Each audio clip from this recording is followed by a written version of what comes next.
கிறிஸ்து தம்மையே வெறுமையாக்கி அடிமையின் வடிவை ஏற்று மனிதருக்கு ஒப்பானார். மனித உருவில் தோன்றி சாவை ஏற்கும் அளவிற்கு, அதுவும் சிலுவை சாவையே ஏற்கும் அளவுக்கு கீழ்ப்படிந்து தம்மையே தாழ்த்திக் கொண்டார். அன்பார்ந்த சகோதர சகோதரிகளே, ஆண்டவருடைய பாடுகளின் ஞாயிறு என்று இந்த ஞாயிறு கொண்டாடப்படுகிறது. ஆண்டவர் வெற்றி வீரராய் எருசலேமுக்குள் நுழைகின்ற உன்னதமான அற்புத நிகழ்வு நடக்கிறது. மக்கள் எல்லோரும் அவரை ஆர்ப்பரித்து முழு மனதோடு ஓசன்னா ஓசன்னா, தாவீதின் மகனுக்கு ஓசன்னா என்று சொல்லி அவரை அன்போடு வரவேற்பதை பார்க்கிறோம். கிறிஸ்து அரசர் என்பதை என் அன்பிற்குரியவர்களே இந்த நிகழ்வு உன்னதமாய் வெளிப்படுத்துகிறது. ஆண்டவர் இயேசு ஏன் கழுதை குட்டியின் மேல் ஏறி வந்தார்? அதற்கான காரணம் என்ன? அதற்கான விளக்கங்கள் ஏதாவது இருக்கிறதா என்பதை நாம் சிந்தித்து பார்க்கிறோம் என்றால், செக்கரியா புத்தகத்திலே 9வது அதிகாரம் 9வது இறைவார்த்தை, மகளே சீயோன் மகிழ்ந்து களிக்கூறு, மகளே எருசலேம் ஆர்ப்பரி, இதோ உன் அரசர் உன்னிடம் வருகிறார். அவர் நீதி உள்ளவர், வெற்றி வேந்தர், எளிமை உள்ளவர், கழுதையின் மேல், கழுதை குட்டியாகிய மரியின் மேல் ஏறி வருகிறார் என்கிற இந்த இறைவார்த்தை ஆண்டவர் இயேசுவை முன்குறித்து சொல்லப்பட்ட இறைவார்த்தையாக அமைந்திருக்கிறது. ரோமை படை வீரர்கள் அணிவகுப்பு செய்கின்ற அந்த நகரத்திலே, அந்த எருசலேம் நகரத்திலே சாதாரண எளிமையான வடிவத்திலே ஆண்டவர் இயேசு கிறிஸ்து கழுதை குட்டியின் மேல் பவனி வருவதை காணுகிறோம். ரோமை படை வீரர்களும் அணிவகுத்து செல்லுவார்கள் குதிரையின் மீது. அது எதனுடைய அடையாளம் என்றால், போருக்கான அடையாளம், சண்டைகளுக்கான அடையாளம், வன்முறைக்கான அடையாளம், அடக்குமுறை ஒடுக்குமுறைக்கான அடையாளம். குதிரையின் மீது வீரர்கள் செல்லுகிறார்கள் என்றால் இவையெல்லாம் அதற்கு பொருத்தமாக அமையும். ஆனால் கழுதை குட்டியின் மீது ஒருவர் பவனி வருகிறார் எனும் போது அது அமைதியின் அடையாளம், அது சமாதானத்தினுடைய அடையாளம், அது அன்பின் அடையாளம். என் அன்பிற்குரியவர்களே, எனவேதான் ரோமை படை வீரர்களுக்கும் ஆண்டவர் இயேசு கிறிஸ்து அணிவகுத்து வருகின்ற இந்த பவனிக்கும் நிறைய வித்தியாசங்கள் இருக்கிறது. அழகாக எடுத்து சொல்லுகிறது இறைவார்த்தை. மேலுடைகளையும் இலை தழைகளையும் அவர்கள் பரப்பி ஆண்டவர் இயேசு கிறிஸ்துவை வரவேற்றார்கள். அதற்கும் இறைவார்த்தை இருக்கிறது.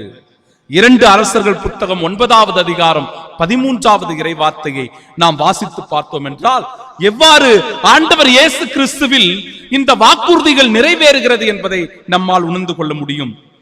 ஏகு என்பவரை திருப்பொழிவு செய்து இஸ்ராயல் மக்களுக்கு அரசராக ஏற்படுத்துகிறார்கள். அப்பொழுது அந்த மக்கள் எல்லோரும் என்ன செய்கிறார்கள் என்றால், விரைந்து தம் போர்வையை கழற்றி அவற்றை வெறுமையாயிருந்த படிகளில் விரித்து எக்காலம் ஊதி ஏகுவே அரசர் என்று முழங்கினார்கள். ஆம், என் அன்பிற்குரியவர்களே, இந்த போர்வையை விரிப்பது, கைகளிலே குருத்தோலைகளை ஏந்தி நிற்பது, ஒலிவை கிளைகளை ஏந்தி நிற்பது எதனுடைய அடையாளம் என்றால், ஆண்டவர் இயேசுவை முழுமனதோடு வரவேற்பதின் அடையாளம், ஆண்டவர் இயேசு கிறிஸ்துவை அரசராக ஏற்றுக்கொள்வதின் அடையாளம்.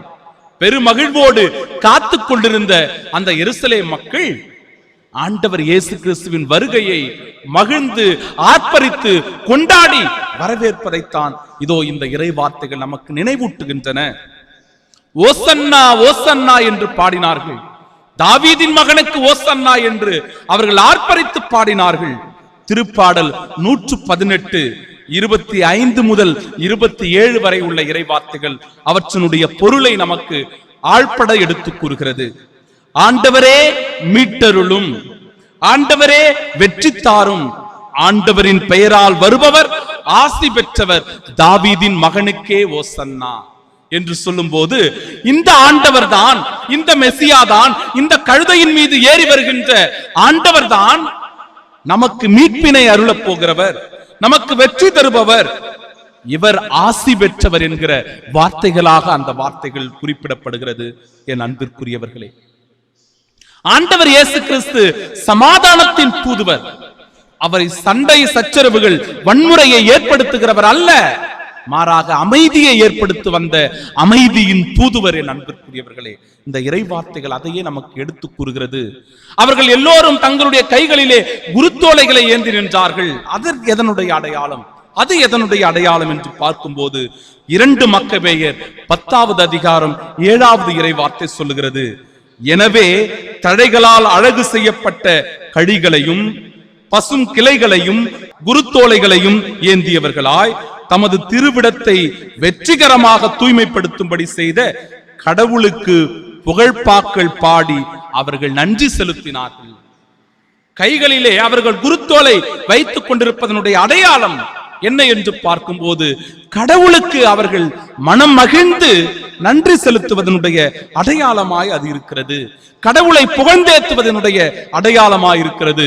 1 மக்கபேயர் புத்தகம் 13வது அதிகாரம் 51வது இறை வார்த்தை இவ்வாறு சொல்கிறது, புகழ்பாக்களையும் நன்றி பாக்களையும் பாடிக்கொண்டும் குருத்தோலைகளை பிடித்துக் கொண்டும் யாழ் கைத்தாளம் சுரமண்டலம் ஆகிய இசைக்கருவிகளை மீட்டுக் கொண்டும் கோட்டைக்குள் யூதர்கள் நுழைந்தார்கள்.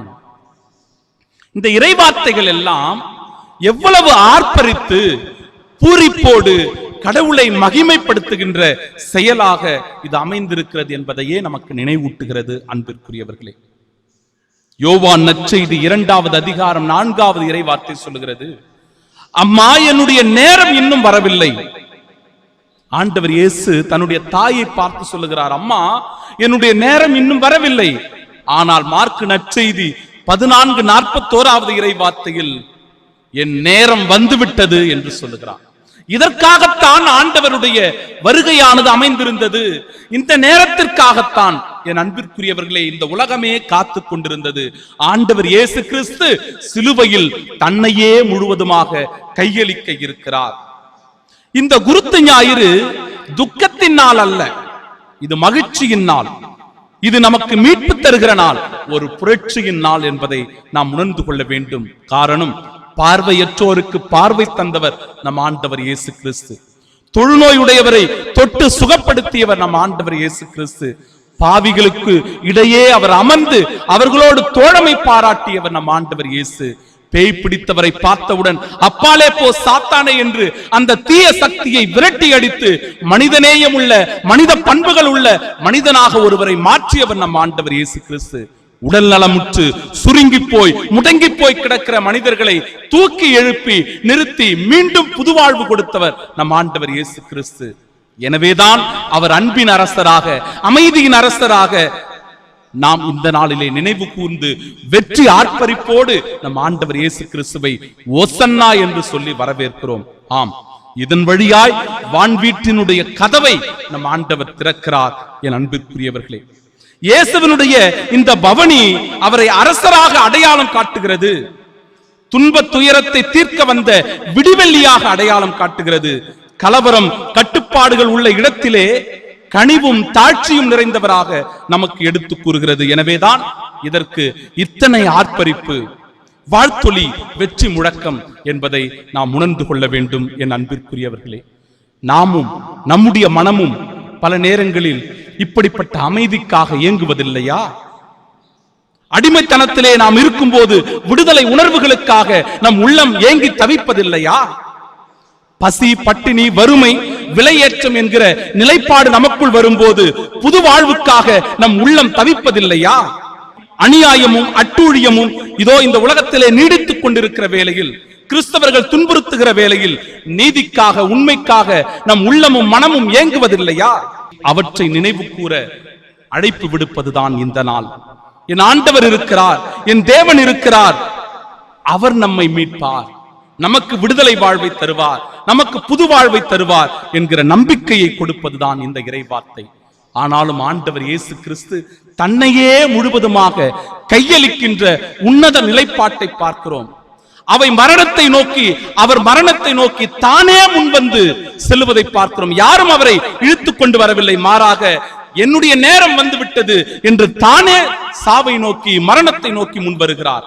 அன்பிற்குரியவர்களே, இறை வார்த்தையை கவனிப்போம். அடிப்போருக்கு என் முதுகையும் தாடியை பிடுங்குவோருக்கு என் தாடையையும் ஒப்புவித்தேன்.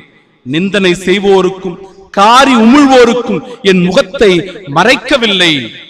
ஆண்டவராகி என் தலைவர் எனக்கு துணை நின்றார் என்று இன்றைய முதல் வாசகம் நமக்கு எடுத்து கூறுகிறது. அது மட்டுமல்லாமல் இன்றைய இரண்டாம் வாசகம், ஆகவே இயேசுவின் பெயருக்கு விண்ணவர் மன்னவர் கீழுலகோர் அனைவரும் மண்டியிடுவர், தந்தையாம் கடவுளின் மாட்சிக்காக கிறிஸ்து இயேசு ஆண்டவர் என எல்லா நாவுமே அறிக்கையிடும். இத்தகைய உன்னத விழாவைத்தான் இந்த பாடுகளின் ஞாயிறில் நாம் நினைவு கூறுகிறோம். ஆண்டவர் இயேசு கிறிஸ்துவே நம் அரசர் என்பதை ஏற்றுக்கொண்டு இந்த நாளில் சிறப்பாக ஜெபிப்போம். இறையாசிரை பெறுவோம். ஆமென்.